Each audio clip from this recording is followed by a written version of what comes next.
Welcome to Samba Samba. Enjoy the video. Start by confirming basic prerequisites.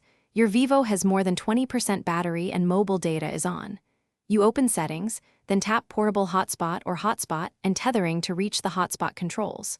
Once there, pause and note current SSID and password so you can restore them after reset. This first step makes the reset predictable and prevents accidental lockout.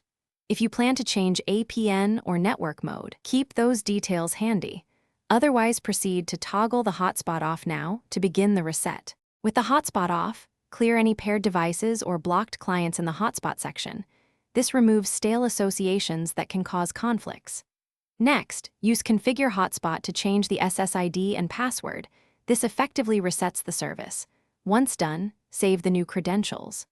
If your Vivo does not expose a hotspot reset, go to Settings, right arrow System, right arrow Reset Options, and choose Reset Wi-Fi, Mobile, and Bluetooth. This resets APN and tethering defaults.